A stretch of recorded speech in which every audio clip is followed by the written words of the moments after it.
A paz do Senhor, eu sou o pastor J.C. Silva e a minha oração é que estas reflexões bíblicas te fortaleçam para que você possa desfrutar de toda sorte de bênçãos materiais e espirituais que Deus tem reservado para a sua vida. Se ainda não se inscreveu no canal, se inscreva e se lembre aí de acionar o sininho para receber as notificações dos próximos vídeos. Deixe seu like, seus comentários, compartilhe os vídeos nas redes sociais, abençoe outras pessoas. Se sentir à vontade, diga de onde você está conectado. Adquira o e-book Os Relacionamentos e Seus Vínculos, influências que interferem na construção da personalidade e do conhecimento. Clique no link na descrição do vídeo e fixe nos comentários e leia a sinopse desse e-book. Hoje o foco é a lição de número 12, o poder do perdão.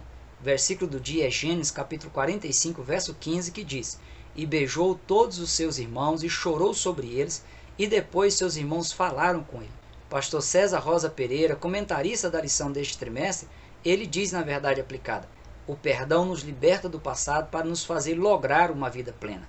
O texto de referência é Gênesis capítulo 45, versículos 1 a 14, onde relata o momento em que José se deu a conhecer aos seus irmãos no Egito. José os abraça, os beija e os tranquilizam quanto à disposição de José em não fazer retaliações ou penalizá-los por tê-lo vendido como escravo ao Egito. José chega a mencionar que tudo ocorreu como uma providência divina para preservar toda a família com vida. Peço a você que tire um tempinho aí e se debruce aí nesse texto de Gênesis capítulo 45, versículos 1 a 14. Na reflexão de hoje, o perdão ele vai ser analisado sobre o ponto de vista bíblico para se evitar o que alguém acha, possa imaginar, querer impor ou rejeitar em relação à necessidade de perdoar e se perdoar. A partir da importância do perdão na vida de José e de sua família, você será convidado a abrir o seu coração para ter acesso pleno às bênçãos materiais e espirituais resultantes do ato de perdoar.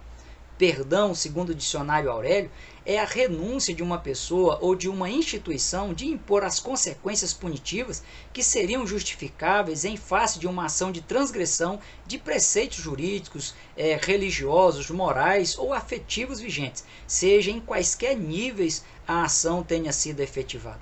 Perdoar é o ato de libertar a pessoa merecedora de punição do seu cativeiro físico, emocional ou espiritual, absolvendo essa pessoa plenamente da dívida gerada em decorrência da sua transgressão.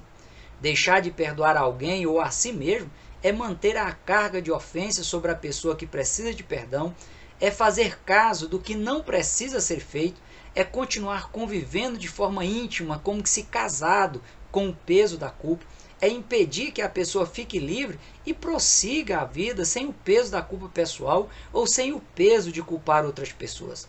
Perdão gera cura de traumas espirituais, emocionais e físicos, cura relacionamentos, liberta as pessoas para as vidas física e espiritual, possibilitando a pessoa viver sem sentimento de culpa pessoal ou de culpar os outros por quaisquer situações negativas ou promotoras de dor.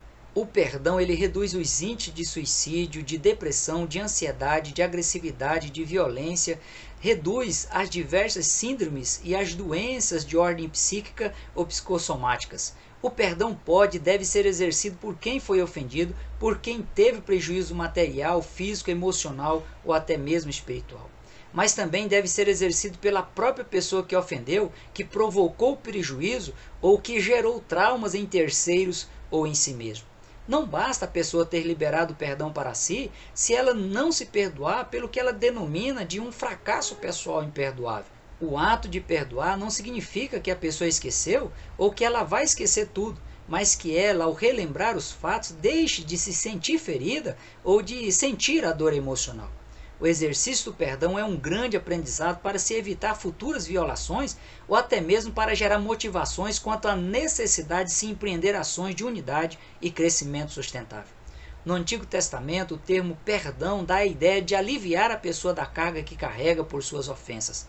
A possibilidade de uma pessoa perdoar e ser perdoada aparece inicialmente em Gênesis capítulo 3, versículos 1 a 24, e a partir de lá, Deus ele é colocado como o sujeito causador da ação do perdão, pois de acordo com os escribas, perdoar é uma prerrogativa divina. O ato de Deus em se reaproximar de Adão, mesmo depois de ele e sua esposa terem consumado o pecado de desobediência às suas orientações, depois de eles terem condição de saber e decidir sobre o que eles julgassem ser certo ou errado, sem a necessidade de consultar a Deus sobre o seu ponto de vista, pode ser comparado com a ação de Jesus em aceitar a missão para resgatar a humanidade, no qual Jesus, mesmo sendo Deus, se rebaixou ao ponto de se tornar e passar a viver como um ser humano comum. Nos dois casos, Deus, em sua plena santidade, se rebaixou e falou com o ser humano pecador para propiciar a ele a oportunidade de se arrepender, confessar, pedir perdão e deixar a prática do pecado. Adão e Eva até que reconheceram suas falhas, mas em nenhum momento pediram perdão. Pelo contrário, logo elegeram os culpados de suas falhas pessoais. Fica implícito no relato de Gênesis capítulo 3 um sentimento de decepção, de culpa pessoal em Adão e Eva, e ao que parece eles não se perdoaram por aquela falha e continuaram atrelados, se relacionando de forma íntima como que casados com aquele fardo, com aquele trauma.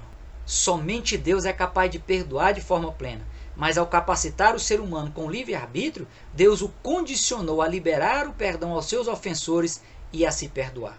O salmista diz que com Deus está o perdão. Daniel, ao orar e confessar os pecados da nação diante de Deus, ele disse que a Deus pertence a misericórdia e também o perdão. Mas em Gênesis capítulo 50, versículo 17, a José é dada a autoridade de perdoar ou deixar de perdoar seus irmãos. Em 1 Samuel capítulo 15, versículo 25, ao profeta Samuel é facultado perdoar ou deixar de perdoar o erro de Saul.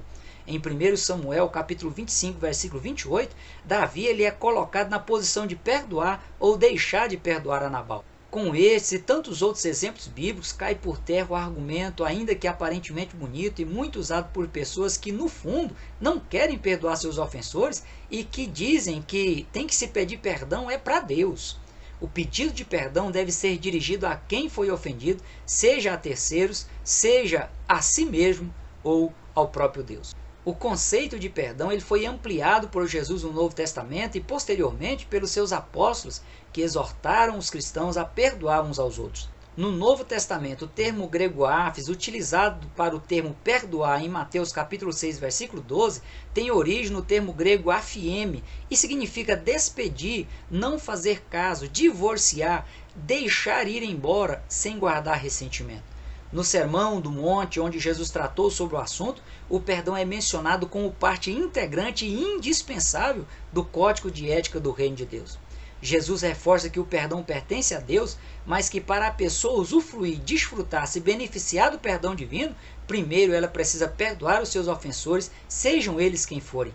Pode até ser o caso de ser a própria pessoa ter que perdoar a si mesma para ser perdoada por Deus. Na oração modelo proferida por Jesus, ele deixou claro essa exigência em Mateus capítulo 6, versículo 12, que diz: perdoa-nos as nossas ofensas, assim como nós perdoamos aos nossos devedores.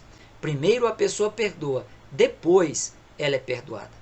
A parábola do credor incompassível, ela conta a história de um homem que tinha uma dívida impagável e que foi perdoada, um símbolo nítido do que aconteceu com a humanidade. No entanto, tendo em vista a sua recusa em perdoar uma pessoa que lhe devia uma quantia irrisória diante do que ele devia e foi perdoado, o credor incompassível voltou à condição de devedor, cuja pena só seria concluída quando ele pagasse o último centavo de sua enorme dívida que já havia sido perdoada, mas que por suas atitudes ele perdeu o perdão antes conquistado.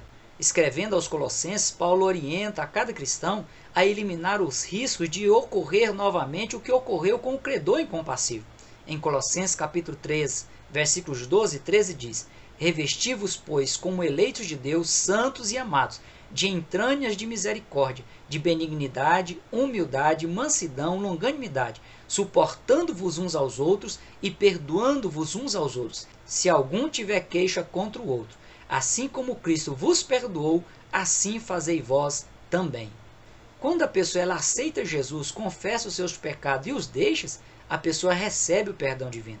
No entanto, se o cristão deixar de perdoar seus ofensores, sejam eles quem for, podendo ser a própria pessoa que precisa se perdoar, o cristão ele perde o perdão antes conquistado pelo sacrifício de Cristo na cruz do Calvário. Algumas pessoas têm facilidade muito grande de perdoar outras pessoas, mas não demonstram a mesma facilidade de perdoar a si mesmo.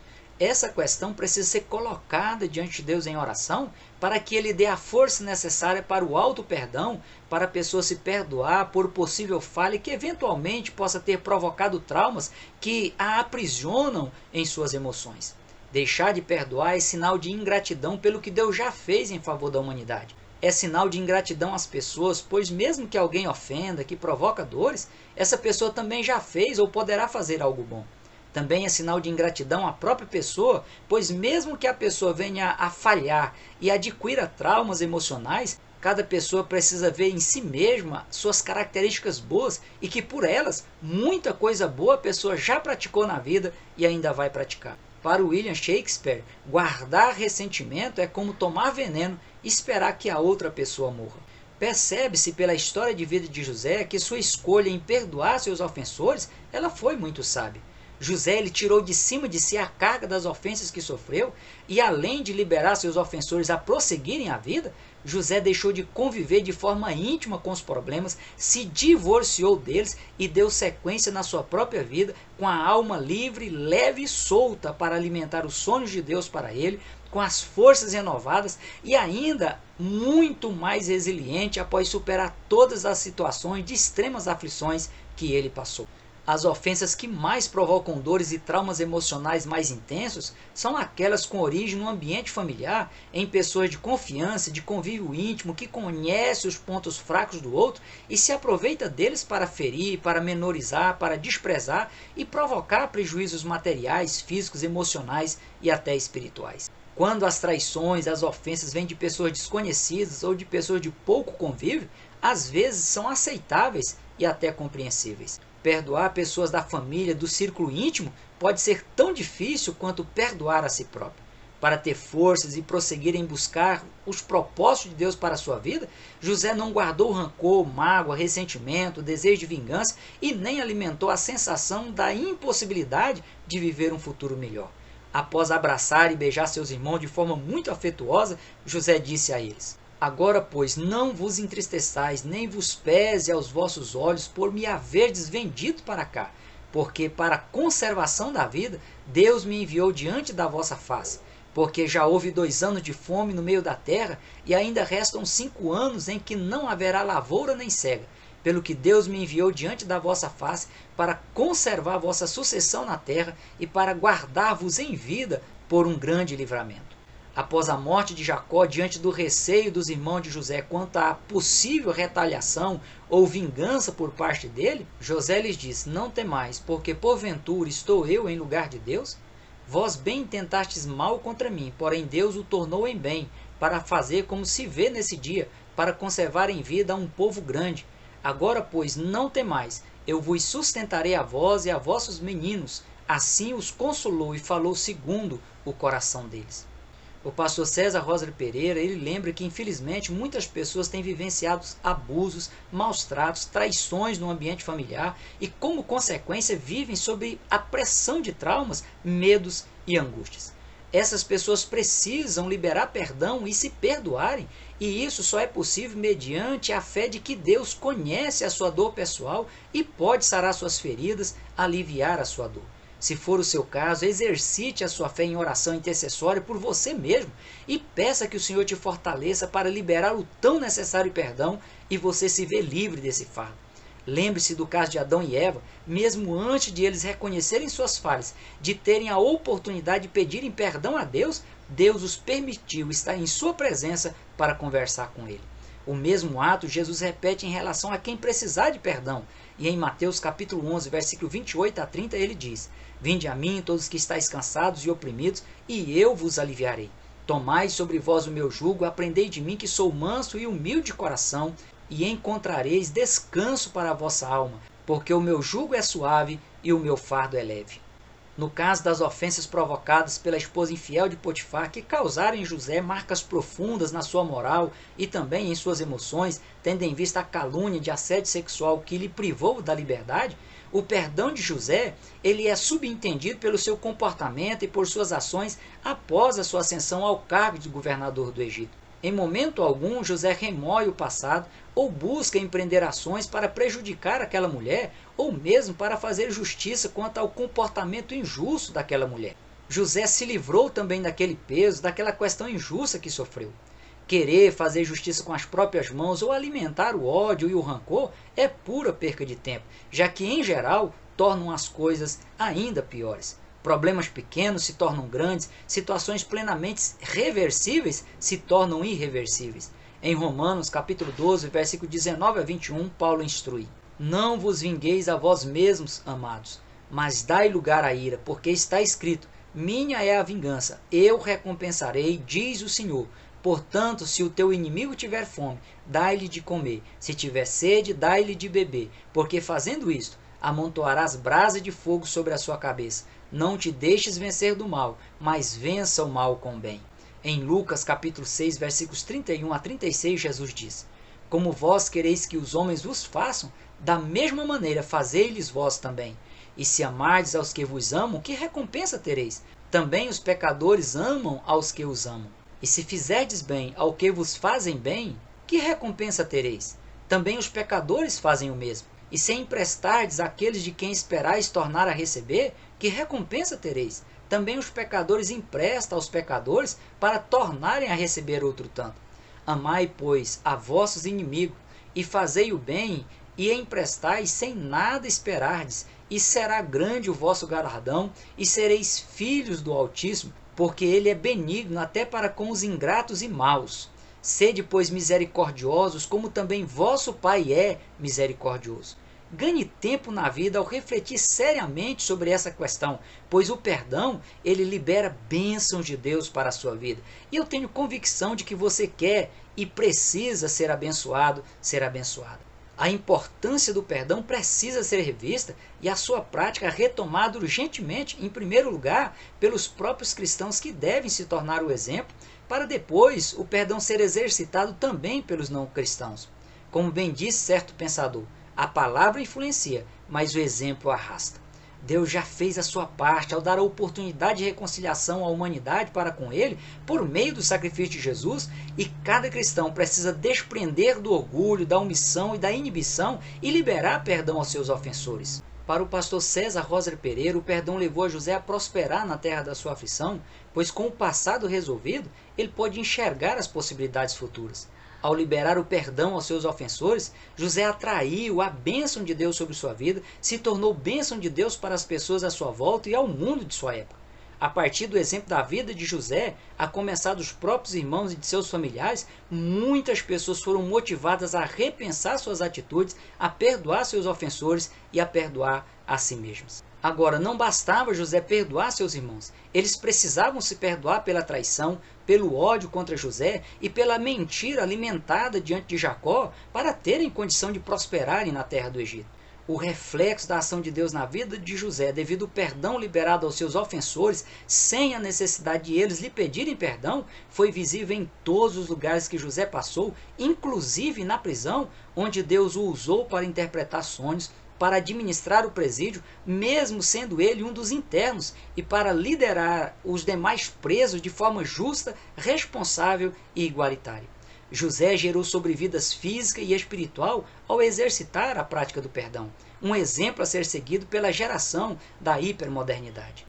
Caso José demonstrasse quaisquer traços de uma pessoa vingativa, rancorosa, cheia de mágoa, o próprio faraó perceberia e teria restrições em colocá-lo em um lugar de honra como fez. Apesar de o texto não mencionar, por certo, se utilizando dos conhecimentos e também dos recursos de investigação de sua época, Faraó puxou o histórico de vida do prisioneiro José antes de convocá-lo a estar em sua presença para interpretar seus sonhos. O fato de José se libertar do passado de dor, de traições e ofensas, o fez alcançar lugares inimagináveis. O próprio Faraó reconheceu o diferencial em José, não encontrado nem mesmo nos sábios e adivinhos do Egito, ao afirmar: acharíamos um varão como este, em quem haja o Espírito de Deus? O outro posto de honra ocupado por José foi o de construir a sua própria família e deixar o seu legado genético por meio dos dois filhos, Manassés e Efraim, que Deus lhe deu e que se transformaram em duas importantes tribos na formação da nação de Israel. Deus, em lugar da dupla vergonha que José passou, lhe concedeu porção dobrada na terra prometida. Nessa história de José fica evidente que sua fé resiliente, sua disposição de depender de Deus e se submeter a Ele, só foi possível porque José exerceu a prática do perdão em sua vida. A grandeza de José proporcionada pela ação de Deus em sua vida iniciou no coração de José, foi processada no hipocampo, no cérebro e revelou em seus atos, em suas atitudes, o caráter ilibado de José do Egito. Salomão diz em Provérbio número 13, verso 20, que cada pessoa deva andar com os sábios para se tornar ainda mais sábio, e que os companheiros dos tolos serão afligidos. Ainda que José não teve pessoas sábias e tementes a Deus para que José pudesse andar com elas fisicamente falando, no âmbito espiritual, José, ele decidiu andar com Deus e tê-lo como seu fiel, seu leal companheiro na sua vida. A prosperidade e a fama serviram apenas para destacar as qualidades comportamentais de José, dado aí a sua integridade, a sua humildade, sua capacidade de sonhar e também a sua visão profética. Cabe a cada pessoa refletir sobre os resultados obtidos por José ao liberar perdão aos seus ofensores e, quem sabe, em algum momento, a ele mesmo, e exercitar o perdão para que o bom perfume de Cristo exale a todos à sua volta. Fica a dica. Que a paz do Senhor seja contigo. Até o próximo encontro, conectados na lição.